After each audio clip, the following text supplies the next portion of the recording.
الحمد لله رب العالمين والصلاة والسلام على سيد الأنبياء والمرسلين والصلاة والسلام على آباء سيد الأنبياء والمرسلين والصلاة والسلام على أمهات سيد الأنبياء والمرسلين والصلاة والسلام على أمام سيد الأنبياء والمرسلين وعلى آله الطيبين الطاهرين وعلى آله وأصحابه وأهل بيته وعترته وعشيرته أجمعين.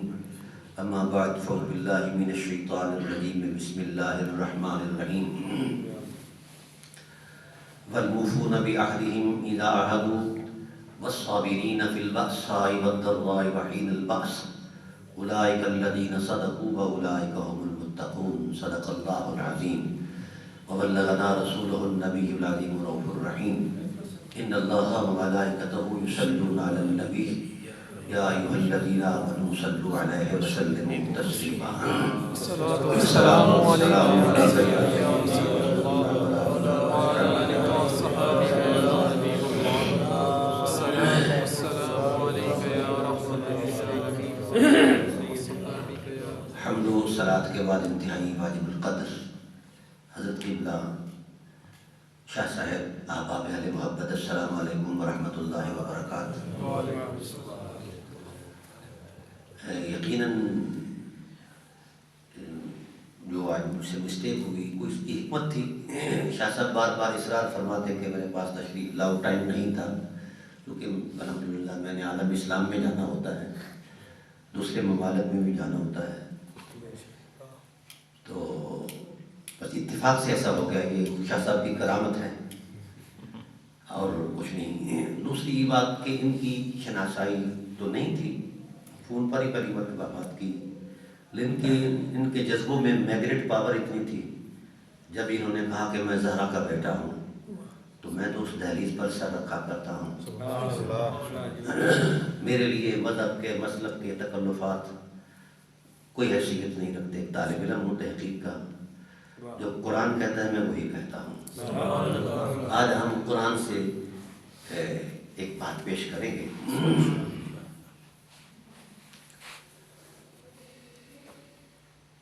حضور سید اعظم صلی اللہ علیہ وآلہ وسلم حرم کعبہ میں آئے تو کعبہ کے اندر بت رکھے ہوئے تھے. ناگوار گزرا طبیعت اقدس کو تو دل بھڑک اٹھا کہ پروردگار عالم تیرے پاک حرم میں بتوں کی پلیدی. تو حضور عظمت الہی سے آواز آئی، میرے محبوب وَيُزَكِّيهِمْ تیرا مرتبہ ہے، تجھے بھیجا اس لیے کہ تو نے کائنات والوں کا تن بھی پاک کرنا ہے، من بھی پاک کرنا ہے. آپ کا منصب ہے، آپ اپنی منصبی عظمت میں ان کو دعوت دو. آپ صلی اللہ علیہ وآلہ وسلم نے حرم کعبہ میں کھڑے ہو کر بآواز بلند فرمایا، قولوا لا الہ الا اللہ تفلحوا. لوگوں یہ جبین نیاز اس خالق کے ہاں جھکنی چاہیے جس کا کائنات میں شریک کوئی نہیں ہے، جو کائنات کا خالق بھی ہے، مالک بھی ہے، رازق بھی ہے. ہر حسن کی ابتدا بھی ہوئی ہے اور انتہا بھی ہوئی ہے. ہر عنایت کا مبدا بھی وہی ہے، مرکز بھی وہی ہے، مرجع بھی وہی ہے. علی کل شیء قدیر ہے. تو اس وقت لوگوں نے دیکھا کہ ہمارے تہذیبی روایات جو ہیں مذہبی، اس کے خلاف آواز ہے لا الہ الا اللہ. 360 خداؤں کو پوجنے والے یہ ایک خدا کی بات کرتا ہے محمد.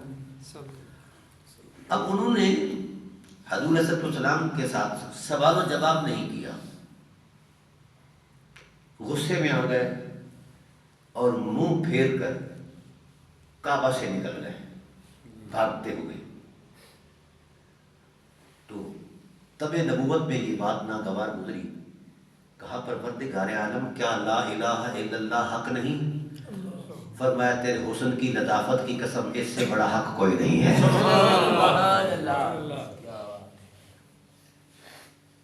کیا لا الہ الا اللہ حق نہیں؟ کہا میرے حبیب تیرے حسن کی لطافت کی قسم اس سے بڑا حق کوئی نہیں ہے. اس جیسا ہی کوئی نہیں ہے، بڑا کیسے ہو سکتا ہے؟ لم یلد ولم یولد کی شان والا تو پھر کہا پروردگار عالم کیا محمد رسول اللہ سچ نہیں؟ فرمایا مجھے اپنے حسن کی عظمت کی قسم محمد سے بڑا سچ کوئی نہیں ہے۔ اے اللہ جب لا الہ الا اللہ حق ہے اور محمد رسول اللہ سچ ہے، اتنے بڑے حق اور اتنے بڑے سچ کو انہوں نے سنا ہی نہیں ہے، سننا گوارا ہی نہیں کیا، وہ موڑ کر چلے گئے۔ تو اللہ کی غیرت جلال میں آئی، فرمایا انک لا تسمع الموتى، میرے حبیب اتنی عظمت والی باتیں مردوں کو نہ سنایا کرو، مردے سنتے ہی نہیں۔ حضور صلی اللہ علیہ وسلم حیرت میں چلے گئے کہ خالق کائنات انسانی فطرت کے اندر جو زندگی اور حیات کے لوازمات ہیں وہ ان کے اندر موجود ہیں، یہ سانس بھی لے رہے ہیں، کیا پھر بھی مردہ ہیں؟ فرمایا پھر بھی مردہ ہے۔ اے اللہ ان کے اندر روح کا تسلسل بھی ہے، پھر بھی مردہ ہے؟ فرمایا پھر بھی مردہ ہے۔ اے اللہ ان کے اندر حرکات و سکنات زندگی کے سارے احساسات موجود ہیں، یہ چل پھر رہے ہیں، بھاگ رہے ہیں، منہ پھیر رہے ہیں، یہ پھر بھی مردہ ہے؟ فرمایا پھر بھی مردہ ہے۔ اے اللہ بڑی عجیب بات ہے، اس پر میرا اعتراض نہیں، میں بندہ ہوں تو خالق ہے، پر بات سمجھا دے ذرا، تیری کائنات میں ایک نظام ہے موت کا بھی اور حیات کا بھی۔ موت کے لیے عادی سبب بنتا ہے، کوئی حادثہ ہو گیا، بیمار ہو گیا یا ایسی بات بن گئی، اور پھر اسرائیل آتے ہیں، روح کف سے انفری سے کھینچتے ہیں، یہ موت کا ایک نظام ہے، جس طرح حیات کا ایک نظام ہے۔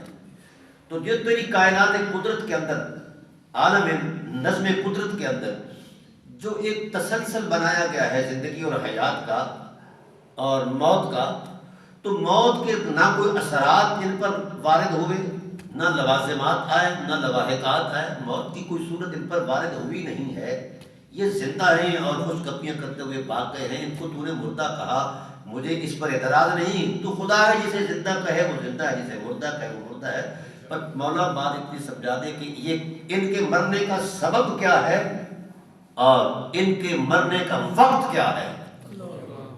اللہ نے فرمایا اذا ولوا مدبرین، محبوب جب سے انہوں نے تیری ذات سے منہ موڑا ہے یہ زندہ بھی مردہ ہو گئے ہیں۔ یہ قرآن، یہ زندہ بھی مردہ ہو گئے۔ حبیب ہم نے قاعدہ بنایا ہے جو تیری ذات سے پھر جائے وہ زندہ بھی ہے تو بھی مردہ ہے۔ اے اللہ ہم تو جب کوئی مردہ ہوتا ہے اسے قبروں میں لٹکاتے ہیں، قبروں میں، تو قرآن بولا، فرمایا وما انت بمسمع من فی القبور، محبوب ان کے یہ پیکر انہی کے لیے قبریں ہیں، یہ اپنے وجود میں ہی مردہ ہیں، ان کے پیکر خاکی جو ہیں یہ بھی مردہ ہیں، انہی میں ان کی زندگی اور موت ہے، وہ مر چکے ہیں۔ جو جس کو تیری معرفت نصیب نہ ہو وہ کعبے کا امام بھی ہو تو بھی مردہ ہے، جن کو تیری حرمت حیا کا سرور نہ آئے وہ ملکوتی فرشتہ تو بھی وہ مردہ ہے، اس کی کوئی حیثیت نہیں، قانون قدرت۔ اے اللہ یہ تو مردہ ہیں پھر زندہ کہاں ہے؟ واہ اللہ تیری شان۔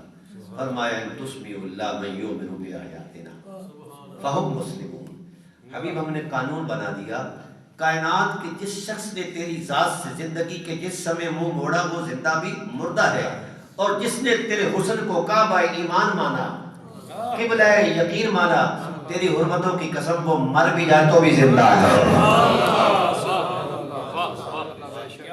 یہ ہے زندگی اور موت کا معیار، یہ ہے زندگی اور موت کا اصل معیار، یہ قرآن کا دیا ہوا معیار ہے۔ ہمارا تجربہ اور مشاہدہ کچھ کہتا ہے، نظم فطرت کچھ کہتا ہے، اور قرآن نے جو کہا ہے سبحان اللہ۔ تو گویا جس کے من میں حضور آ جائے وہ مر بھی جائے تو بھی زندہ ہے۔ حضور سید اعظم صلی اللہ علیہ وآلہ وسلم ایک غزوے میں تشریف لے گئے، تو اس غزوے میں آپ نے وہ گھوڑے شوڑے باندھنے کے لیے لوگوں کو حکم دیا کہ یہاں خیمے لگاؤ، قلعے لگاؤ، قلعے سمجھتے نا آپ، قلعے لگاؤ۔ تو ایک صحابی قلعہ لگا رہا ہے، اس کو زمین کی تہ سے قرآن کی آواز آ رہی ہے، حیران ہو گیا، دوڑا دوڑا دربار رسالت میں کہتا ہے اتقرأ الارض القرآن یا رسول اللہ، کیا مٹی بھی قرآن پڑھتی ہے؟ فرمایا نہیں۔ کہا سمعت تو سنائی آواز آیا تو آنکھوں سے دیکھا ہے مٹی کو قرآن پڑھتے ہوئے اور کانوں سے سنا ہے۔ تو حضور نے تبسم فرمایا، فرمایا چلے مٹی قرآن نہیں پڑھتی، مٹی کی آغوش میں میرا ایک غلام ہے جس کے من میں میں رہتا ہوں، وہ دنیا سے چلا گیا ہے، وہ قرآن پڑھ رہا ہے۔ دل جس سے زندہ ہے وہ تمنا تمہیں دو، ہم جس میں بس رہے ہیں وہ دنیا تمہیں۔ تو دوستو یہ ہے معیار دین کا۔ پھر اس بندے نے بھی تو جانا ہے نا جس میں کہ من میں رسول رہتے ہیں۔ بڑا عجیب فلسفہ ہے قرآن کا۔ قرآن کہتا ہے اب دو پیکر ہیں، ایک پیکر وہ ہے جو رسول سے نفرت کرتا ہے، ایک پیکر ہے جو رسول سے محبت کرتا ہے۔ اب جس شخص کے اندر رسول کی نفرت ہے، جب اس کا وقت اخیر آتا ہے تو قرآن کہتا ہے الذین اذا تتوفاهم الملائکۃ تتوفتهم الملائکۃ یضربون وجوہهم وادبارهم ذلک بانهم اتبعوا ما اسخط اللہ وکرہوا رضوانہ فاحبط اعمالهم۔ سورہ محمد۔ فرمایا حبیب جس وقت ایسا شخص جس کے پیکر میں تیری چاہتوں کا نور نہیں، جب اس کا وقت اخیر آتا ہے تو ہم اسرائیل سے کہتے ہیں غضبناک ہو کر جا اور اس کی پشتوں کو اپنے گرزوں سے داغ دے، اس کے منہ پر تھپڑ مار، اس کی روح کو اس طرح نکال کہ جس طرح بیری کا مڑا ہوا چھاپا ہو اور اس کے مڑے ہوئے کانٹے ہوں، من بن کر کپڑا ڈالا جائے، کھینچ کر تار تار کیا جائے، تو وہ چیخ کر کہے گا کہ مجھے یہ سزا کیوں ہے؟ تو اسے کہہ دینا تجھے پیکر اس لیے دیا تھا کہ من کی کائنات میں محمد کو راجہ بنا، محمد کو سجا لے، اور تو نے محمد کی حقیقت اور معرفت کو حاصل نہیں کیا، دور رہا، اس سے نفرت کرتا رہا، آج تیری یہی سیوا ہے۔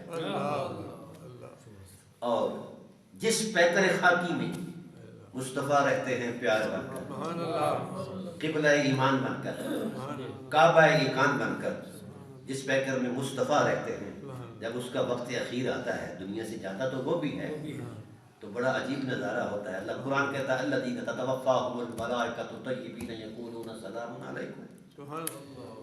فرمایا میرے حبیب ہم اس وقت کیا اہتمام کرتے ہیں، تیرے پیار کی عظمت میں، تیری چاہتوں کے سرور میں میرے حبیب ہم کیا کرتے ہیں؟ جس من میں تیری چاہتوں کا سرور ہوتا ہے تو ہم ہر لمحہ قدم پھونک پھونک کر رکھتے ہیں۔ میں اسرائیل سے کہتا ہوں بھائی جلالت والا لبادہ اتار، جمال والا لبادہ پہن، اکیلے نہیں جانا، 70,000 فرشتوں کی بارات کے ساتھ جانا۔ اے اللہ نظام بدلا، فرمایا نظام نہیں بدلا، قانون نہیں بدلا، ہم جو کہتے ہیں وہ بدلتے نہیں، پر آج محبوب کی محبت کی تازگی کا ایک احساس آ رہا ہے۔ آپ اس کے پاس جا رہے ہیں جو مصطفیٰ کی محبت سے سرشار ہے، اس لیے اے اسرائیل دھیان سے جانا ہے۔ اے اللہ کرنا کیا ہے؟ فرمایا جا کر اسے موت کا پیغام ہی نہیں دینا، وعدہ آ رہا ہے موت کا اور پیغام نہیں دینا۔ اے اللہ کرنا کیا ہے؟ فرمایا نکیرین کے پاس اس کے نامہ اعمال ہوں گے، وہ تختیاں پڑھ کے دیکھو اس میں لکھا کیا ہے، اس کا ذوق، طرز ذوق کیا تھا، زندگی کا تسلسل کیسا تھا۔ تو اس طرز ذوق کے اندر، جس طرز ذوق کے اندر وہ سرشار ہوتا تھا، اسی طرز ذوق کو دوبارہ زندہ کیا جائے۔ جو یہ کرتا تھا تم وہی کرنا شروع کر دو۔ اے اللہ فلاں صفحے پر لکھا ہے تیرے محبوب پر یہ درود پڑھتا تھا، کبھی تیرا ذکر کرتا تھا، کبھی نعت پڑھتا تھا، کبھی تیرے محبوب کی یادوں میں مست ہو کر سرشاریوں کا اظہار کیا کرتا تھا، اس کے اندر یہی، اس کے علاوہ کچھ نظر نہیں آیا۔ کہا جو یہ کرتا تھا اس کی عادت کے مطابق ڈھل جاؤ اور وہی کرنا شروع کر دو۔ تو فرشتے وہی کرنا شروع کر دیتے ہیں میت اس بندے کے سامنے، کیونکہ وہ خوب روح ہوتے ہیں، ملکوتی کائنات ہوتی ہے، وہ نور کے بنائے ہوئے ہیں۔ جب ان کے نورانی زبانوں سے وہ یہ کلمے، یہ زمزمے سنتا ہے، ہائے ہائے، تو سرشار ہو جاتا ہے۔ کہا کہ آج تک میں نے ایسے بندے نہیں دیکھے، نہ رشتوں میں دیکھے ہیں نہ کائنات میں دیکھے ہیں. تم کون ہو؟ کہاں سے آئے ہو؟ تو اسرائیل کہتے ہیں ہمیں تیرے خدا نے بھیجا ہے. اچھا کیوں بھیجا ہے؟ اب چاہیے تجھے تھا کہ تیرا آخری وقت ہے، یہ ریکارڈ بنا ہوا ہے. ایسا نہیں. تتوفاہم الملائکۃ الطیبین یقولون سلام علیکم. آج اس لیے بھیجا ہے، آج کہتا ہے تیرا خدا کہ اسے کہو کہ تیرا خدا خدا ہو کر تجھے سلام کرتا ہے. تجھے سلام کرتا ہے. وہ تڑپ جاتا ہے کہ اس کے سلامتی کی اندر جو ایک متانت اور لطف اور سرور ہے اس سے اس کی طبیعت بدل جاتی ہے. ہاں میرے رب نے مجھے سلام بھیجا ہے، میرے رب نے مجھے سلام بھیجا ہے. اللہ اللہ اللہ. تو یار کتنا اچھا ہو کہ مجھے وہ اپنی بارگاہ میں ہی بلا لے یار. اس کے سلام کے اندر اتنا لطف اور کمال ہے اور سرور ہے اور چاشنی ہے. جب میں اس کی بارگاہ میں حاضر ہو جاؤں گا وہ خدا آمادہ ہوتا ہے کہ یار جہاں سے آئے ہو مجھے بھی لے چلو.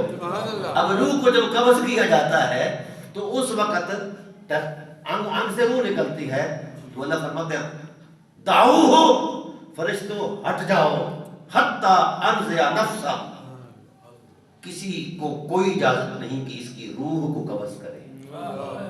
اے اللہ کرے کیا؟ فرمایا حتی انزع نفسا، میں جانوں اور میرے محبوب کے غلام کی روح جانے.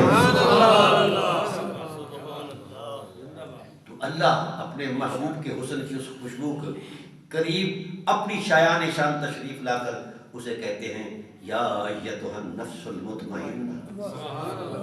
اے وہ روح، اے وہ جذبے، اے وہ احساس جس میں مصطفیٰ محبوب بن کے رہتے رہے تھے. اے نفس مطمئنہ ارجعی الی ربک، چل یار تجھے تیرا رب لینے آیا ہے. راضیۃ مرضیہ، سر جھکا کے نہیں سر اٹھا کے آ.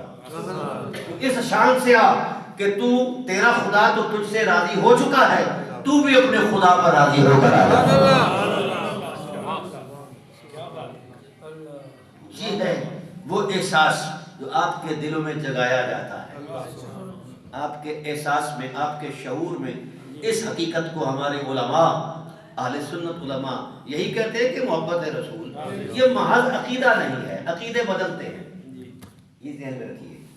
مذہب بھی بدلتے ہیں کیونکہ مجھ سے خفا رہتے ہیں نا علماء. تو اسی لیے کیونکہ میں نے جو حجرے میں بنائے ہوئے عقیدے ہیں میں اسے نہیں مانتا، جو قرآن کے سینے میں ہیں میں اسے مانتا. قرآن کے اپنے قاعدے ہیں، علماء کے اپنے قاعدے ہیں. بہرحال جس کی گفتگو کی قوت میں قرآن روشنی بن کر آئے، میں ان کے قدموں پر سر رکھنے کو اپنا اعزاز سمجھتا ہوں.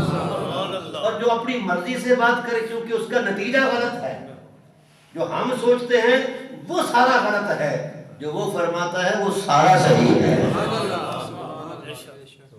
اب اپنا انداز ہے نا نسبت کا. بھائی جس وقت قلب و روح کی گرمی کے اندر حضور کے حسن کی تازگی آ جائے، یہ تو ایک احساس ہی ہے نا. تو سلام ان اصحاب رسول کی حرمت کو، انہوں نے صرف اس احساس کو خیال اور یقین کے تصور میں نہیں دیکھا، وہ حسن محمد میں گم ہو گئے. سیدنا صدیق اکبر رضی اللہ تعالیٰ عنہ حضور کی ذات کے ساتھ جب تشریف لائے نا مدینہ کے اندر، تو حضور کی قربتوں کا ان کے اندر جو ریفلیکشن ہوئی، حضور علیہ السلام کی قربتوں کا جو فیضان جاری ہوا، آقا علیہ السلام کے حسن کی جو مؤثرات ہیں ان کے وجود فطرت پر غالب آ گئے. تو اہل مدینہ بھول گئے کہ محمد یہ ہیں یا یہ ہیں. اور چونکہ مدبر تھے مزاج شناس رسول تھے، مدبر تھے مزاج شناس رسول تھے، فوراً کپڑا حضور کی سر پر تان دیا کہ رسول اللہ یہ ہیں. تو یار کوئی اس آئینہ فطرت کو، کوئی شخص اس آئینہ فطرت کو تکے اور تک کر محبت کا اظہار کرے تو اس کا حسن اس پر غالب آ جایا کرتا ہے. اور لوگ بھول جایا کرتے ہیں، لوگ بھول جایا کرتے ہیں. اللہ اکبر. یاد رکھیے زندگی ایک ہی بار ملتی ہے، چلی جاتی ہے۔ سلام اس زندگی کو جس میں بندگی کی وہ رونق ہے جہاں بندگی بھی ناز کرتی ہے۔ غار ثور کے اندر جب ہجرت کا سما بندھا، غار ثور کی کوئی کائنات میں تو 3 دن گزرے تھے نا، اب کیا خلوت کے مزے تھے۔ یہ تو کوئی سیدنا صدیق اکبر سے پوچھے، فاروق اعظم سے پوچھے، جنہوں نے یہ لذت لی ہے۔ ہم سن کر محظوظ ہوتے ہیں اور انہوں نے قربتوں کا نور حاصل کیا ہوا ہے، فرق کتنا ہے۔ اس لیے حضور صلی اللہ علیہ وسلم نے فرمایا کہ میرا صحابی ایک مٹھی بھر جو خرچ کر دے، کائنات کے باسی ہزاروں سونے کے جناب پہاڑ خرچ کر دے تو وہاں تک نہیں پہنچتے مرتبے میں، بلکہ صحابہ کے درمیان بھی ایک امتیاز بیان کیا اللہ تعالیٰ نے۔ لا يستوي منكم من انفق من قبل الفتح وقاتل اولئك اعظم درجة من الذين انفقوا من بعد وقاتلوا وكلا وعد الله الحسنى۔ سبحان اللہ، یہ قرآن کی آیت ہے۔ کہا حبیب جنہوں نے تیری ذات کے ساتھ ان لمحات میں وفا کی جب مشکلات کو بھی پسینہ آ رہا، والموفون بعهدهم اذا عاهدوا والصابرین فی البأساء والضراء وحین البأس۔ کمال کے ہیں وہ بندے جو تیری ذات سے وفا کرتے ہیں، سبحان اللہ، عہد وفا، خاص کر ایسے حالات میں عہد والصابرین فی البأساء، جب وفا کی عظمت میں انہیں چکی میں پیسا جاتا ہے، حالات کے تناظر میں مشکلات کو بھی پسینہ آ رہا ہوتا ہے، کبھی حالت جنگ میں کھڑے زخم کھا رہے ہیں اور کبھی کچھ کر رہے ہیں، کبھی ہجرت کا سفر کر رہے ہیں، اپنے بال بچوں کو چھوڑ رہے ہیں، تو مشکلات تو ہیں نا جی۔ تو ایسے حالات میں مضبوط کر کے مصطفیٰ کی ذات کی وفا میں اتر جانا، تو کہاں تک لے جائے گا یہ سلسلہ؟ ہائے ہائے ہائے، تو یہ وفا کی رونق ایک جذبہ تھا یار، لیکن اس جذبے میں وفا کا اتنا سرور تھا کہ قرآن بن گیا۔ آتا ہے نا قرآن میں ثانی اثنین اذ ہما فی الغار اذ یقول لصاحبہ لا تحزن۔ یہ مزے تو کوئی اس سے پوچھے جس نے خلوت پہ بیٹھ کر وہاں، اور کوئی کائنات کی فرشتے بھی غارت کے باہر رہے۔ کیا کہہ رہے ہیں ڈاکٹر صاحب؟ قرآن کیا ہے وَأَنزَلَ جُنُودًا لَّمْ تَرَوْهَا، وَأَنزَلَ جُنُودًا لَّمْ تَرَوْهَا، قرآن ہے نا۔ حبیب جس وقت آپ غار میں داخل ہوئے تھے نا، مجھے پتا تھا کہ پیچھے کفار آ رہے ہیں، تو میں نے اہتمام کیا ہے، فرشتوں کی ایک کھیپ بھیجی ہے جو غار کے دہانے پر پہرا دے رہے تھے، ٹھیک ہے۔ اور غار کے اندر جو ایک خنکی کا ماحول بھی تھا، خرد و نوش کا سامان بھی تھا، بکری کا دودھ بھی تھا، غار کے باہر جو اہتمام تھا، حضرت اسماء بنت ابی بکر صدیق رضی اللہ تعالیٰ عنہما خبر بھی لے کر آتی جاتی تھی، آپ کا غلام وغیرہ، یہ سارے اہتمام تھے نا جی۔ عامر بن فہیرہ، بھائی سبحان اللہ۔ تو جب کفار غار کے دہانے پر آئے تو وہ وفادار جذبہ وفا میں معراج پر پہنچا، تڑپ گیا کہ اب اوپر آ گئے ہیں، صرف جھانک کر ہی دیکھنا ہے نا، تو خوف اپنی ذات کا نہیں، حسن یار کے جلووں کا ہے۔ کیا بات ہے، کیا بات ہے، اپنی ذات کا نہیں۔ واہ جی واہ پروفیسر صاحب، واہ واہ واہ، کہا یا رسول اللہ یہ پہنچ گئے، تو فرمایا لا تحزن، یہ گفتگو ہو رہی ہے غار میں، ابھی قرآن تو نازل ہی نہیں ہوا، گفتگو آپس میں ہے صاحب وفا کی اور صاحب حسن گفتگو آپس میں ایک دوسرے کے ساتھ ہے، لیکن تعجب خیز اس بات پر تعجب والی بات یہ ہے کہ وہاں صرف یہی بات ہے، جذبوں کا جذبوں سے تبادلہ ہو رہا ہے، وفا کا حسن سے مکالمہ ہو رہا ہے، کیا پروانہ حسن ہے۔ اسی لیے تو ڈاکٹر اقبال نے کہا کہ پروانے کو چراغ، بلبل کو پھول بس، صدیق کے لیے خدا اور اس کا رسول بس۔ کیا بات ہے، کیا بات، یار وہاں سے کوئی خطرے والی چیز آئے میری طرف، تو مجھے حضرت کہے کہ نہیں میں ہوں، تو یہ وفا ہے نا. تو سلام اس وفا کو جو باہر کی کائنات میں خلوتوں کا ایک نور بنی، اور اس کا ٹائٹل کتنا بلند ہوا، خدا کا آسمان چھوٹا ہے وفائے صدیق بڑی. یہ رسول کی گواہی ہے. کیا بات ہے. سبحان اللہ. آسمان کے سارے تصورات چھوٹے ہیں.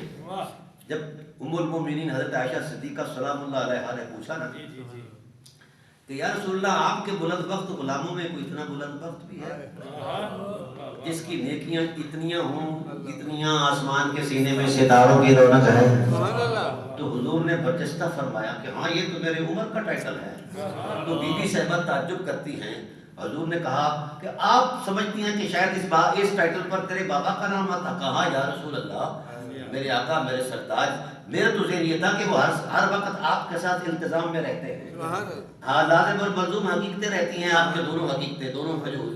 تو میں نے تو سمجھا کہ یہاں اس ٹائٹل پر ان کا نام آئے گا. کہا ہاں آپ کے بابا کی وہ غار والی نیکی اتنی بڑی ہے کہ خدا کا آسمان چھوٹا ہے، ستاروں کی نگاہ تک کم ہے. تو قرآن کریم نے دیکھو حضرت صدیق اکبر بھی چلے گئے دنیا سے، آپ صلی اللہ علیہ وآلہ وسلم بھی تشریف فرما گئے کاشانہ راہ میں، لیکن قرآن میں ان جذبوں کو زندہ بیان کر کے ایک شعور دیا گیا ہے کہ بندے چلے جاتے ہیں مر جاتے ہیں وفائیں نہیں مرنے دیتے. جب تک قرآن قرآن رہے گا. سیدنا صدیق اکبر رضی اللہ تعالیٰ عنہ کا ٹائٹل تشخص، اس میں کسی عقیدت کی بات نہیں ہے یا مذہب شذب والا چکر نہیں ہے، کیونکہ مذہب دے دروازے اچھے تے راہ عشق دا موری ہوں اے عالم فاضل نگن نہ دے دے جو لگدا سو چوری ہوں پٹ پٹ اٹا وتے مارن درد بنا دے کھوری ہوں راز ماہی دے عاشق جانن کی جانن یار گلوری ہو. گالڑی تسی لڑ پوسو میرے نال میں بولدا مولوی بڑے پٹدے نے بس اتنا ہی ٹھیک ہے. سبحان اللہ.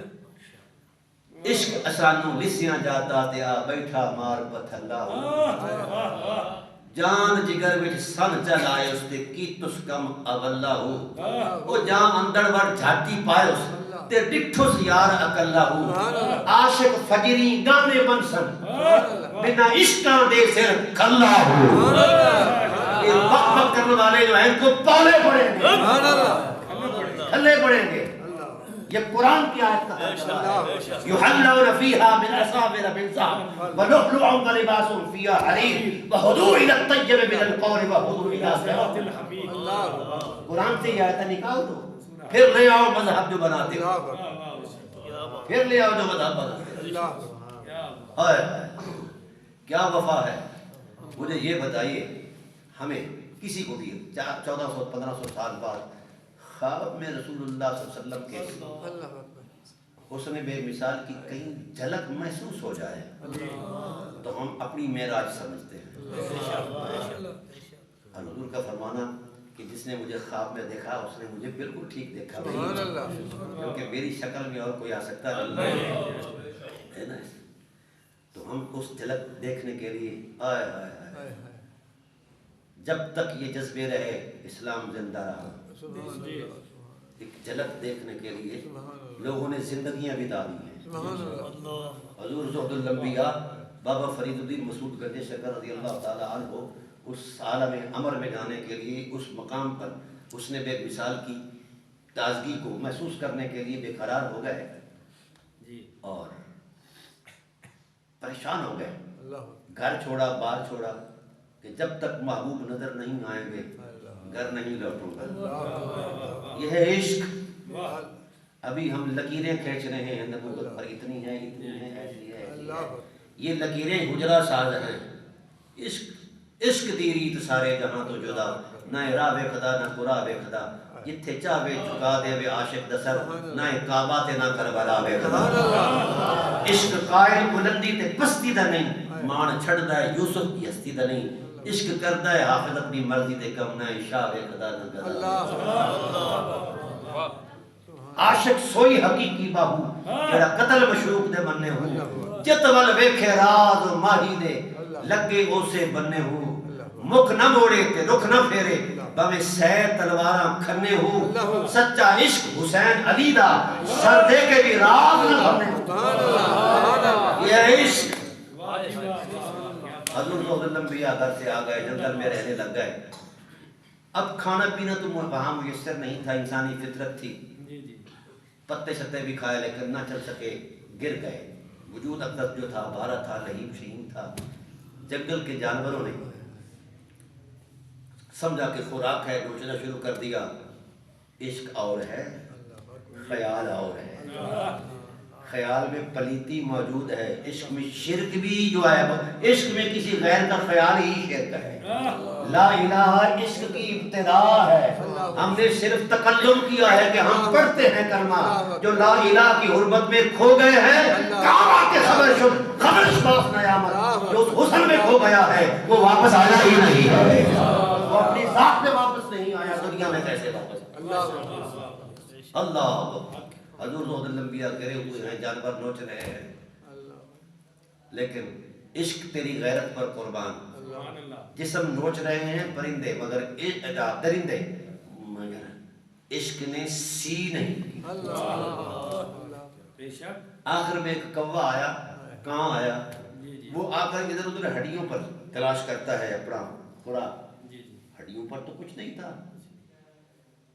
چلتے چلتے ایک جگہ بچ گئی تھی یہ آنکھ کے ڈیلے یہاں تک کسی کا منہ نہیں پہنچا تھا آنکھ کا ڈیلا جب کبے نے چونچ بھری آنکھ میں اور کھینچنے لگا پھر عشق بولا کاگا کاگا کھائیو مورا چڑ چڑ کھائیو ماس ایک دو نینا راکھیو موہے پیا ملن دیاس ایک دو راکھیو موہے پیا ملن دیا کاغا کھائیو کھائیو مرا چن چن کھائیو ماس ایک دو نینا راکھیو موہے پیا ملن دی آس یہ ہے عشق یہ ہے صدیق کے ایمان کی گواہی 900 سال بعد 1000 سال بعد ہم بھی بڑے نعرے مارتے ہیں صحابہ کرام کے علیہ رضوان کے یہ یہاں سے اوپر نہیں ہے عشق گواہی مانگتا ہے ثبوت مانگتا ہے کردار مانگتا ہے جس دن ہم اس کردار پر اتر آئے تو اسلام غالب آ جائے دیکھنے میں صدیق اکبر نہیں فل بدن ہے پتلا دبلا بابا ہے لیکن وجاہت کتنی ہے شرق سے غرب تک شرق سے غرب تک دنیا کانپتی ہے ان کے نام سے کیوں کانپتی ہے وجود پتلا ہے لیکن عشق کی جو طاقت ہے اس میں اتنی میگنیٹک پاور ہے کہ کسی کو سانس نہیں لینے دیتی یہ جذبے جب تھے آیا حضرت صابر پیا کلی صابر واہ واہ واہ بڑا وجود ہے عشق کا وہ قرآن پڑھ رہے ہیں یوں قرآن کی سورہ حجرات کی آیت پڑھ رہے ہیں وَعْلَمُوا أَنَّ فِيكُمْ رَسُولُ اللَّهِ یہاں رک گئے قرآن نے کہا اے ایمان والو یقین کرو محمد تمہارے من میں رہتے ہیں یہ قرآن میں 2 مرتبہ آیا ہے رک گئے اور من میں جھانکنا شروع کر دیا تو من میں اپنے آپ ہی نظر آئے رسول نظر نہیں آئے رک کر گئے کہ اے اللہ قرآن سچا رسول سچا اور میں نے دیکھا ہے کہ قرآن کہتا ہے کہ من میں رسول رہتے ہیں تم میں رسول ہیں تو مجھ میں تو کچھ نظر نہیں آیا تو آواز آئی طریقت کے بندے ہو شیخ سے پوچھو حضور زہد الانبیاء سے پوچھا حضور قرآن پڑھ رہا ہوں پڑھتے پڑھتے قرآن آ گیا کہ رسول مومن کے من میں ہے تو میں نے من میں جھانکا تو مجھ کو تو میں ہی نظر آیا آیا واہ فرید تیری ذات تو سبحان اللہ کہا صابر جب تک تم خود میں خود ہو تو خود کو خود سے ہی نظر آؤ گے نا خود ہی نظر آؤ گے نا او بھائی خود کو خود سے ہٹاؤ، ہاں کیونکہ قرآن آگے کہتا ہے اسی طرز کرام میں لو یطیعکم فی کثیر من الامر لعنتم ولکن اللہ حبب الیکم الایمان وزینہ فی قلوبکم وکرہ الیکم الکفر والفسوق والعصیان اولئک هم الراشدون۔ کہا اور محمد کے ہوتے ہوئے تم بھی ہو، یہی کفر ہے۔ واہ مصطفیٰ کی مرضی کے سامنے مرضیاں نہیں چلتی، بس یہی فلسفہ امت سمجھ جائے کیا بات تو فرقے شرکے ختم ہو جائیں، یہ مولویوں کی لڑائی ختم ہو جائے۔ لو یطیعکم، اگر تم یہ کہو کہ وہ تمہاری بات مانے، جی ایک اور حوالہ دے دو قرآن کا، تھک تو نہیں کہ میرے خیال لیکچر نہیں ہوتا ہے۔ نہیں ماشاءاللہ بڑا مزہ آ رہا ہے، اچھا کیا بات ہے۔ میں عرض کر رہا ہوں کہ جس وقت حضرت زید بن حارثہ رضی اللہ تعالیٰ عنہ کہ حضور کو تحفے میں غلام ملا تھا، بی بی صاحبہ مائی صاحبہ حضرت خدیجہ سلام اللہ علیہ کے حوالے میں، تو وہ جوان ہوئے تو حضور نے ان کو بیٹا کہنا شروع کر دیا، منہ بولا۔ وہ سماج ہے، ہمارے یہاں بھی چھوٹے بچے کو بیٹا کہہ دیتے ہیں، ابھی تک اس بابت قرآن نازل نہیں ہوا تھا، اور یہ سورہ احزاب میں وہ بعد میں نازل ہوا۔ تو جب وہ جوان ہوئے تو مائی صاحبہ نے کہا کہ آپ کا بیٹا جو ہے منہ بولا، اس کی شادی کرو، جوان ہو گیا ہے۔ بچے جوان ہو جائیں تو ماں باپ کو ہوتا ہے نا۔ تو حضور نے فرمایا بھی جو کہ ہمارا بیٹا ہے، ہم اس کی شادی اپنوں میں کریں گے۔ حضرت زینب کو پیغام نکاح بھیجا، تو حضرت زینب نے کہا میں قریشی ہاشمی اور یہ غلام میرا کفر نہیں بنتا، اس لیے میں آمادگی کا اظہار نہیں کرتی۔ حضور نے ان کے بھائی جعفر سے کہا کہ بھائی سے سمجھاؤ۔ انہوں نے کہا کہ ہماری برادری کیا آئے گی، ہمارا سماج ہے، قبائلی معاملات ہیں۔ تو یا رسول اللہ یہ بڑا مشکل کام ہے۔ ابھی یہ باتیں ہو رہی تھی، جبرائیل آ گئے۔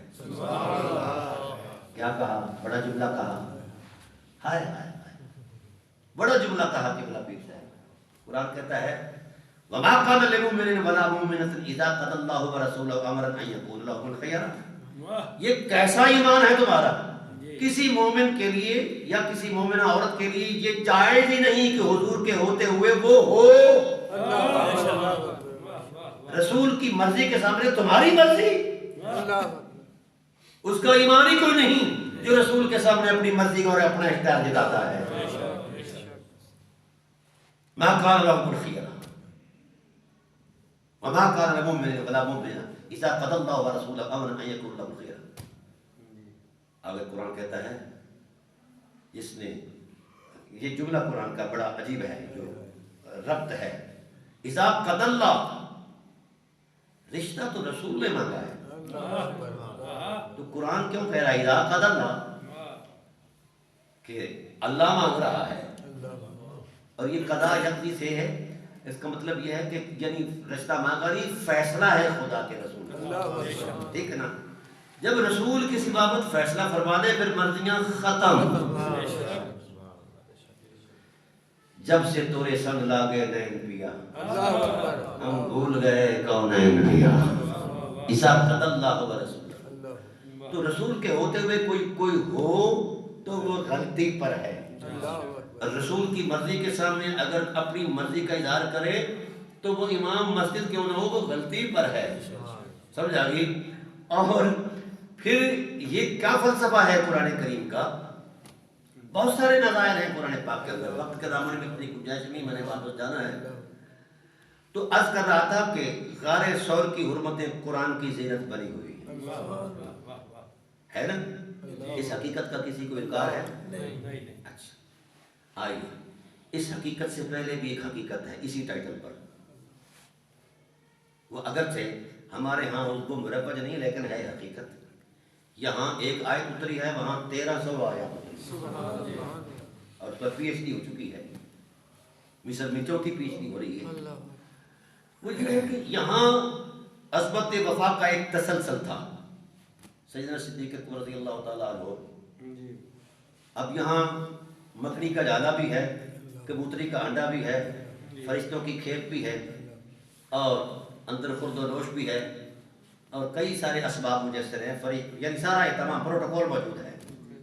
یہاں تک چلا گیا پروٹوکول کے وہ کھرے وہ نقوش قدم بھی ہٹا دیے گئے کہ کوئی یہاں تک ایسا نہ پہنچ پائے. یہ اللہ تعالیٰ کا اہتمام ہے. اور کیا قدرت نے اسے مقام دیا کہ آسمان چھوٹا ہے, وہ جذبوں کی رانائی اتنی بڑی ہے کہ آسمان پر غالب ہے نا. اس سے پہلے ایک ٹائم پیریڈ گزرا ہے جس کی تاریخ 3 دن نہیں وہ 3 سال ہے. کتنا ہے؟ 3 سال. یہاں پروٹوکول ہے, وہاں شیب ابی طالب میں صرف انگارے برساتا ہوا سورج ہے اور جلتے سلگتے ہوئے انگاروں کی طرح وہ پتھر ہے. وہاں 3 سال. اور وفا کی ایسی ایک داستان تحریر کی جا رہی ہے کہ عظمت وفا بھی وہاں سلام کرتی ہے. عظمت وفا بھی وہاں سلام کرتی ہے. بنی ہاشم کو, سرکار ابو طالب علیہ السلام کو اور ان کے خاندان کو سوشل بائیکاٹ کے ذریعے ادھر بھیج دیا گیا, ادھر چلے گئے 3 سال. اچھا کیا تھا کفار مکہ کا ٹائٹل کیا تھا کہ ہم نہ لا الہ الا اللہ کہیں گے نہ کہنے دیں گے. یہی بات تھی جب ہم نے قرآن سے شروع کی تھی. تو اب بڑی عجیب سی فلسفی ہے کہ یہ ٹائٹل حفاظت رسول کا, اور کیا اسٹریٹجی ہے, کیا حکمت عملی ہے حضرت ابو طالب علیہ السلام کی کہ کفار آس پاس تلواریں لے کر کھڑے ہیں قتل کرنے کے لیے.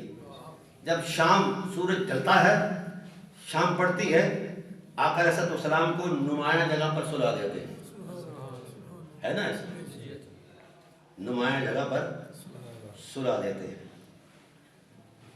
اس وقت اندھیرا پڑ جاتا ہے, شناخت کے لیے ذرا مشکل ہوتی ہے براہ راست نظریں, تو پھر وہاں علی سے کہتے ہیں اصبرن یا بنی فالصبر احجا کل حی مسیرہ الی الشعوب فالصبر بلاء والبلاء الشدید لفداء الحبیب وابن الحبیب. علی جانتے ہو آس پاس کارڈن آف کیا ہوا ہے پورا ایریا, پورے ایریا کو کفار مکہ جو ہیں یہ قتل کرنے کے لیے, قتل و غارت کے لیے, رسول کو قتل کرنے کے ہدف بنانے کے لیے یہ تیار ہیں.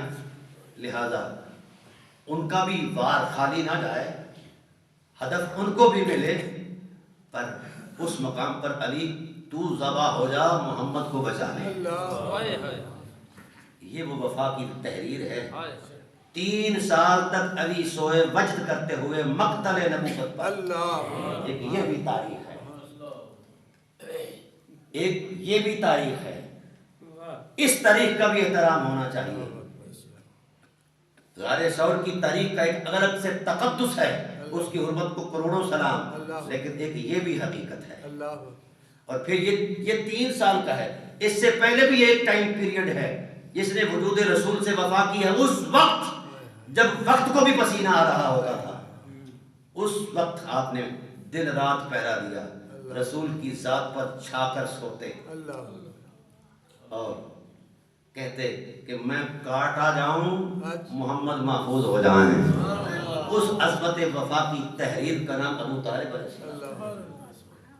تو جس نے جتنی وفا کی ہے اس کو اتنا تقدس ملا ہے. کوئی شخص حقیقتوں کو اگر دبانا چاہے تو حقیقتیں دب نہیں سکتی. سیدنا صدیق اکبر رضی اللہ تعالیٰ عنہ ایک مرتبہ کہنے لگے کہ جہاں پناہ عالم صلی اللہ علیہ وسلم, میرا دل چاہتا ہے. آپ نے پوچھا نا کہ یار بڑی تیری پیار اور وفا کی عظمتیں ہیں, کوئی دل کی بات سنا, جو ایسا ارمان ہو جو دل میں عرصے سے مچل رہا ہو. تو کیا ارمان تھا, کیا زندگی تھی؟ کہا یا رسول اللہ اگر مجھ سے میرے من کی بات پوچھتے ہو تو میں چاہتا ہوں صدیق اکبر کا مال ہو اور آپ کی ذات مالک ہو. میری بیٹی ہو, آپ کی خادمہ ہو.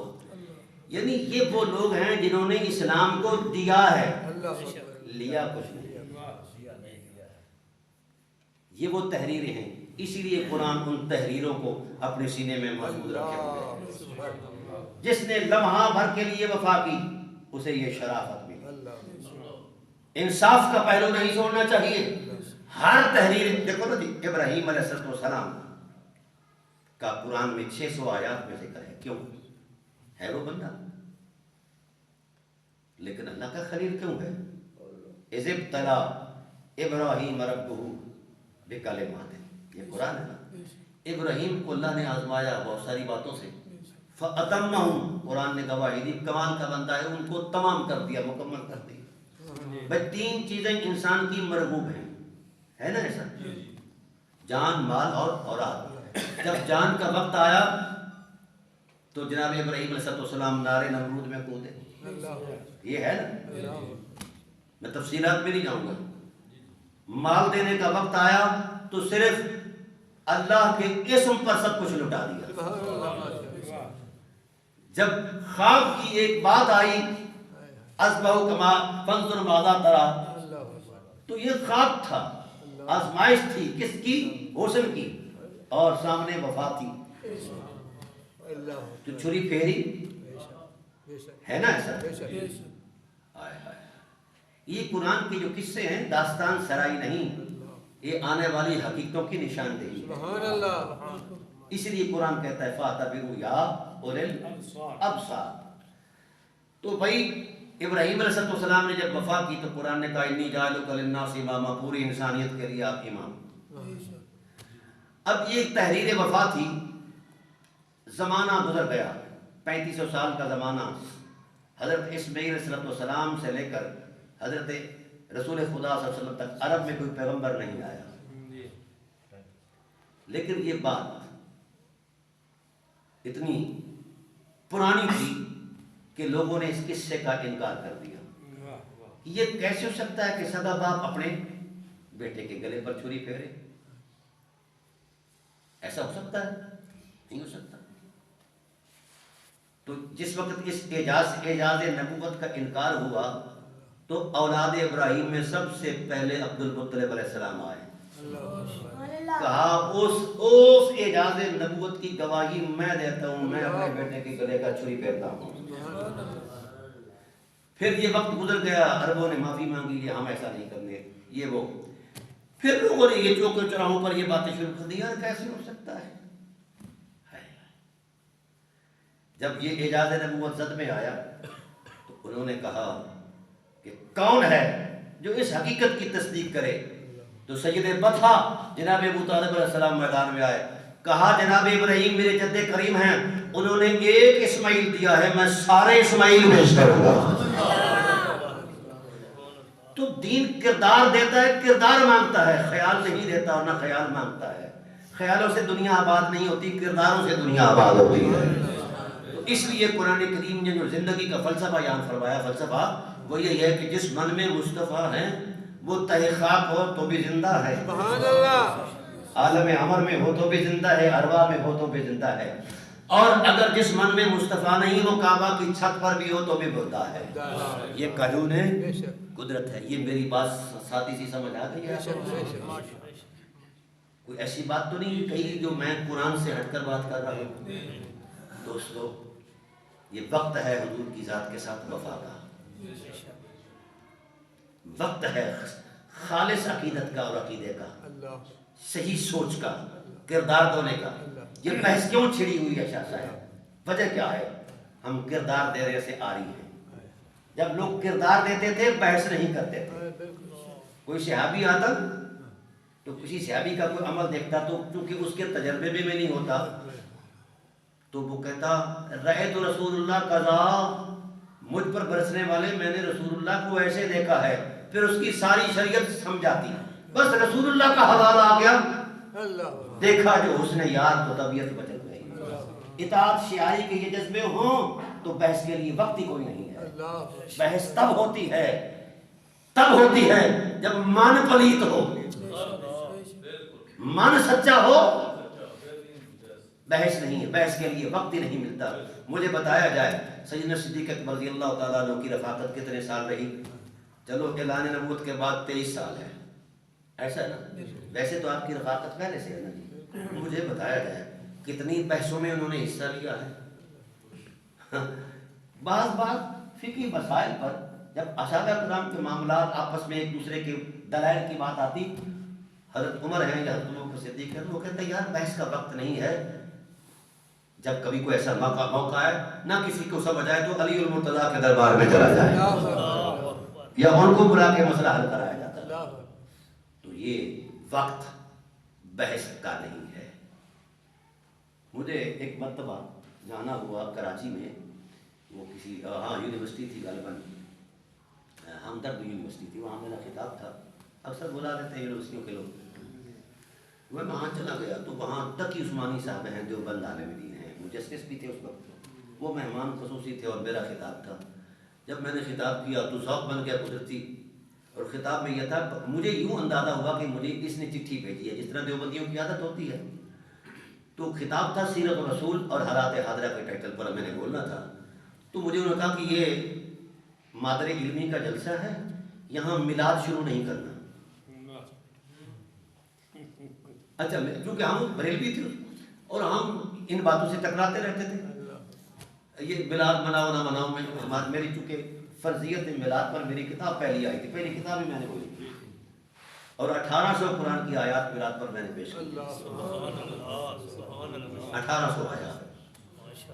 میں نے کہا میلاد مؤثر سیرت ہے، مؤثر نہ ہو تو اثر نہیں رہتا، میلاد نہ ہو تو سیرت تشکیل پذیر ہی نہیں. اب اس کو یہ باتیں ذرا ذوق دے گئی. اس نے کہا کہ ڈاکٹر صاحب ہمارے جامعہ میں آؤ. میں نے کہا میں مسکین آدمی ہوں، یونیورسٹی نے مجھے ریٹرن ٹکٹ دیا ہے، جہاز کی فلائٹ کی ہے، میں نے جانا ہے، میں دوبارہ ٹکٹ نہیں خرید سکتا. کہنے لگے میرے ذمہ آئی. چلے گئے. مجھے نہیں پتا تھا کہ ان کا اتنا بڑا ادارہ ہے جو ایکڑوں میں نہیں بلکہ میلوں میں ہے. اچھا، ان کا جو دارالافتاء تھا اس میں 100 مفتی ہوئے بیٹھے ہوئے تھے. اتفاق سے اس نے فون کر دیا، سارے مفتی اکٹھے ہو گئے، علماء اکٹھے ہو گئے. یار میں نے 400-500 لوگ جو ہے وہ وہاں اکٹھے ہو گئے. وہاں اس وقت ہمارے اس زمانے میں یہی باتیں تھی کہ رسول اللہ صلی اللہ علیہ وسلم کچھ جانتے ہیں یا نہیں جانتے، یا یہ یا وہ فلاں فلاں فلاں. تو ہوا یہ میری آخری بات ہے کیونکہ میں نے واپس جانا ہے. وہاں یہ صورت بنی کہ چونکہ وہ بڑے علماء تھے اور سارے صاحب علم تھے اور دیوبندی زیادہ پڑھتے ہیں. مجھے کہنے لگے کہ آپ خطاب فرمائیں. میں نے کہا طوطی کی آواز میں کارخانے میں، یہ بنتی نہیں بات. جہاں اتنا علم اکٹھا ہو میرے جیسا ایک مسکین آدمی کیسے؟ کہنے لگے نہیں جی. سب نے کہا. میرے وہ قدرتی ہتھے چڑھے ہوئے تھے. میں نے کہا آج موقع سے پیدا اٹھا، کیونکہ دیوبندیوں کا مختلف خیال تھا ہمارے معتقدات سے. تو میں نے کہا کہ جناب والا ایک مسئلہ بر صغیر میں اٹھا ہوا ہے دیوبند اور بریلی علماء کے درمیان، میں اس کی اصلاح چاہتا ہوں. اس وقت زیر بحث حضور کی ذات ہے، وہ حاضر ہیں ناظر ہیں نہیں ہیں، مٹی میں مل گئے ہیں یا زندہ ہیں یا فلاں، یہ چیزیں میں سن رہا ہوں. حضور کو نبی مانتے ہو؟ سب نے ہاتھ کھڑے کیے. ہاں. میں نے کہا سبحان اللہ. میں نے کہا حضور کے وجود سے نبوت ہٹا دو تو صرف نبوت کا جائزہ لو، حضور کی وجود کا، حضور کے پیکر کا جائزہ نہ لو. تو آپ میں سے کوئی صاحبی علم ایسا ہے جو نبوت کو ڈیفائن کرے کہ نبوت کی کوانٹیٹی کیا ہے اور کوالٹی کیا ہے، یعنی اس کی کمیت اور کیفیت کیا ہے. بتاؤ وہ کیا شے ہے؟ وہ کاغذ کا چٹھا ہے یا کوئی تانبے کی رکابی ہے یا کیا شے ہے نبوت؟ یعنی ایک ہے لفظ نبوت، ایک ہے لفظ نبوت. لفظ نبوت نون بے اور واو اور تے کے ساتھ مرکب ہوتا ہے. لفظ کی اپنی کوئی پرسنالٹی نہیں ہوتی. لفظ اس وقت تک بنتا ہی نہیں جب تک کہ لفظ کے بنانے والے کے ذہن میں معنی نہ ہو. پہلے معنی ہوتا ہے پھر لفظ اس کی دلالت کرتا ہے کہ یہ ہے. تو بھائی جب معنی نہیں ہے تو لفظ بنتا ہی نہیں ہے. تو پہلے معنی ہے پھر واضح لفظ بناتا ہے اس کے حسب معنی. بھائی میں نے کہا مفتی صاحبان حضرات، ایک ہے لفظ نبوت جس کا مرکب یہ ہے، اور ایک ہے مرتبہ نبوت جس نبی کو ملتا ہے وہ صاحب مرتبہ. لفظ بھی بغیر معنی کے جو اس کی حقیقت ہے جسے نفس نبوت کہتے ہیں. کیا کہتے ہیں؟ نفس نبوت. وہ اصل ہے جس پر یہ ساری حقیقتوں کا مدار ہے. تو بھائی یہ بتایا جائے لفظ نبوت تو ان سے مرکب ہوا، نون بے با اور تے سے، اور پیکر نبوت جسے نبوت عطا کی گئی، جس نے نبی کو نبی بنایا وہ ہے نفس نبوت. وہ کیا شے ہے؟ چکرا گئے سارے مولوی، بڑے محدث، بڑے مفکر، بڑے چلے بلے، بڑا پتہ نہیں کیا کیا تھے وہ جسٹس صاحبان. میں نے کہا بتاؤ نفس نبوت کیا ہے. میں کھڑا ہو گیا یوں کر کے. اب وہ اس کو کہے کو نہیں مارے، وہ اس کو کہے، وہ اس کو کہے، وہ اس کو کہے کہ یار یہ آپ کہو. تو وہ اٹھے مولانا جسٹس صاحب، کہنے کے ڈاکٹر صاحب اگر آپ نے مسئلہ چھیڑا ہے تو یہ بتا کر جائیں کہ نفس نبوت کیا ہے. میں نے کہا جو مجھے پتا ہوتا تو میں اہل علم سے پوچھتا، میں گھر ہی اس کا جائزہ لے لیتا. میں تو پوچھنے آیا ہوں. میں کہ کائنات علم کا کوئی حرف، کوئی لفظ، کوئی عقیدہ، کوئی تھنکر، کوئی مفکر یہ بتا دے کہ نفس نبوت کیا ہے. ساری کائنات خاموش ہے، علم خاموش، عالم خاموش. کسی علم کے دائرے میں نفس نبوت کو ڈیفائن کیا ہی نہیں کیا. یہ جو ہماری کلامی کتابوں میں آتا ہے کہ نبی وہ ہوتا ہے یہ تو اس کی ذمہ داری کا ایک اشاریہ ہے. یہ مطلب مجھے کوئی کہے کہ قاری صاحب یا مولانا صاحب، تو وہ یہ قرآن کا تشخص تو نہیں. قرآن پڑھنے کی وجہ سے مجھے کہا جاتا ہے. تو مجھے کیا پتا کہ قرآن کیا ہے، اس کے اثرات کیا ہیں. ٹھیک ہے نا. تو میں نے کہا بولیے. کوئی نہ بولا. میں نے کہا پھر کہا 10 مرتبہ میں نے کہا بولیے. کہنے کہ جی یہ ہمارے بس کی بات نہیں ہے. میں نے کہا مجھے کہنے کہ آپ بتائیں. میں نے کہا جی میرے بھی بس کی بات نہیں ہے. جب وہ مطمئن ہو گیا میں نے کہا جس بات پر علم اور عالم دونوں خاموش ہیں، جس حقیقت پر علم اور عالم دونوں خاموش ہیں، تو کس نے آپ کو حق دیا ہے کہ اس حقیقت پر بحث کرو؟ کیا کہتے ہیں، زندہ باد. آپ کو حق ہی نہیں. کیا قدرت نے آپ کے ذمہ لگایا ہے کہ نبی کی چھان بین کرو، وہ آگے کا جانتا ہے اور پیچھے نہیں. سب علم ٹوٹ گئے. اسی لیے قرآن نے کہا کہ لوگوں جب ساری کائنات میں غور کرو تمہیں قدرت کے اثرات نظر آئیں گے. اور کائنات میں نوابی سے قدرت میں غور کرو کائنات کے سارے اثاثے میں، تاکہ تمہیں اللہ کی شان خالقیت کا اندازہ اور یقین ہو. اور قرآن کی آیات میں غور کرو تاکہ میری الوہیت کے حسن کے جلووں کا یقین آئے. لیکن جب مرتبہ محمد آئے غور حرام ہو جاتا ہے. یہاں ایمان لایا جائے، محمد کو صرف مانا جائے، اس پر بحث حرام ہے. مصطفیٰ کو صرف مانا جائے. ملا اعظم کی تراش خراش کسی بھی نسل کا ملا ہو، اس کی کوئی حقیقت نہیں ہے نفس نبوت کی عظمت کے سامنے. وہ پابند ہے، وہ ایمان لائے. اور جس کا ایمان ہوتا ہے وہ بحث نہیں کرتا. 1,44,000 صحابہ ہیں. کسی نے رسول پر، ذات رسول پر، نفس رسول پر کبھی بحث کی ہے؟ اس ظالموں جنہوں نے دیکھا ہے وہ بحث نہیں کرتے. وہ کیا کہتے ہیں؟ جب سے تورے سنگ لاگے نین پیا ہم بھول گئے کون ہے. تو دوستو اس طرف آؤ جدھر قرآن کہتا ہے بحث نہیں، ایمان. کیا کہا؟ ایمان. اور جن کے اندر ایمان ہے وہ بحث ہے. اللہ میری اور آپ کی حاضری کو شرف قبولی سے سرفراز فرمائے. آگے بڑھو، آگے بڑھو. اس نے رسالت کے قریب آ جاؤ. فیض رسالت اپنے آپ پر طاری کرو. صورت محمد کی حرمت کا یقین کرو. سیرت محمد کو اپناؤ. یہ مذہب ختم ہو جائیں گے. ایک منٹ رہیے. پارا صاحب ایک منٹ ہے. شکریہ، بہت اچھا اور علمی خطاب ہوا. میں نے حضرت صاحب سے یہ عرض کیا تھا کہ کرنٹ ایشوز پر بات نہیں ہوگی جو مارکیٹ میں چل رہے ہیں. حضرت نے مجھ سے فرمایا تھا کہ ٹھیک ہے، مگر ابھی آپ نے ابو طالب کو علیہ السلام بھی کہا اور ان کو کوشش فرمائی کہ سیدنا صدیق اکبر سے بھی اونچا دکھایا جائے. تو اس میں گزارش یہ ہے کہ ہم سنی اعلیٰ حضرت کے ساتھ ہیں. فتاویٰ الرضویہ کی 29ویں جلد میں کفر ابی طالب پر اعلیٰ حضرت رحمۃ اللہ علیہ نے 60 دلائل قائم فرمائے ہیں. اور امت کے تمام محدثین نے ابو طالب کو طبقات صحابہ میں شمار نہیں کیا، تو کیا اب ہم سب کو کافر کہیں گے 1400 سالہ صحابہ کو، تابعین کو؟ اور پھر حضور صلی اللہ علیہ وسلم نے جب کلمہ پیش کیا تو انہوں نے کلمہ نہیں پڑھا۔ اب جتنے جوڑ توڑ ہمارے ملا صاحب لگاتے ہیں، وہ جی یہ کر دیا وہ کر دیا، تو نبی تو ایک فرعون کے گھر بھی تھا، یہ دلائل نہیں چلیں گے۔ ساری فضیلت شروع ہوتی ہے کلمہ طیبہ سے، اور ہم ڈاکٹر صاحب کی ادمن خدمت میں عرض کر رہے ہیں کہ سیدنا صدیق اکبر رضی اللہ تعالیٰ عنہ کی فضیلت بھی کلمہ طیبہ سے شروع ہو رہی ہے۔ بات کلمے کی ہے، کلمہ آپ دکھا دیں، ہم بھی آپ کے ساتھ نعرہ مستانہ ابھی لگا دیتے ہیں۔ ان کا جنازہ ٹھہر جائے، میں آپ کی بات میں بولنا نہیں تھا، اب آپ میری میزبانی قبول فرمائیں۔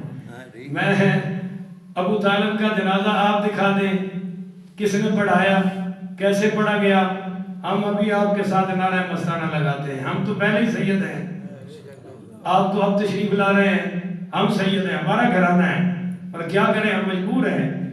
اور پھر پوری 1400 سالہ تفاسیر کو دریا برد کرنا پڑے گا، اور ان مفسرین محدثین پر کفر کے فتوے لگانے پڑیں گے۔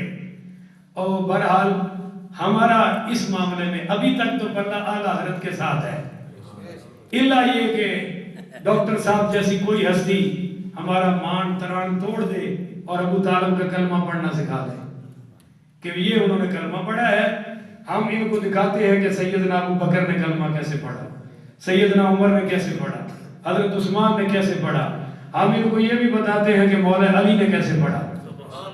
حضرت ابو طالب نے اپنی کنیت بھی اس بیٹے کے نام پہ رکھی جو مسلمان نہیں تھا، اور انہوں نے اپنی بیٹی کا رشتہ بھی حضور کو نہیں دیا، حضور نے مانگا تھا۔ یہ حقائق بھی بتانے چاہیے۔ اور ابو طالب نے اپنا نام بھی چینج نہیں کیا تھا، وہی کفر والا نام چل رہا تھا، جبکہ جو مسلمان ہوتا تھا وہ اپنا نام چینج کر لیتا تھا۔ تو چلیں، حضرت نے فرمایا، ہم نے سن لیا، ہم نے کہا، ہم نے سن لیا، اب ہم بیٹھیں گے، بعد میں بات ہوتی رہے گی۔ آپ اس بات کو یاد رکھیں کہ ساڈا بلہ بھاری ہے، اعلیٰ حضرت کا بلہ بھاری ہے۔ کروڑوں میرے جیسے ملا ڈاکٹر پروفیسر ہوں، اعلیٰ حضرت کی الف کو بھی نہیں ابھی تک پہنچے، اور جب وہ پہنچے گا تو ہم انشاءاللہ کندھوں پہ بٹھائیں گے۔ ابھی تو ڈاکٹر صاحب ہماری پلکوں پر ہیں، ہمارے مہمان ہیں، چشم معروشن دل ماشاد۔ میں سید ہوں، مجھے مولویوں نے فون کیے، اور جی ان کو کس نے بولا؟ میں کہا میرا گھر ہے،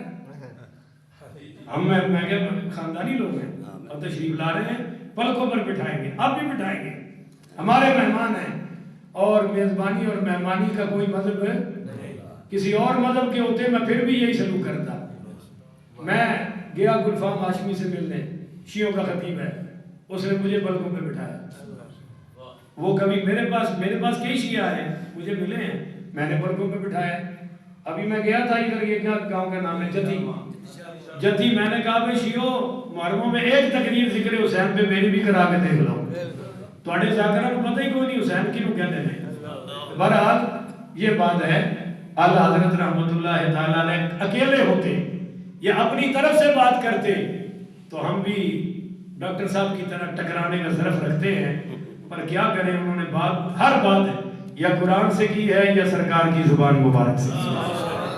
اب ہم ڈاکٹر صاحب سے بہت شکریہ ادا کرتے ہیں، اور آپ سب کا بھی میں شکریہ ادا کرتا ہوں۔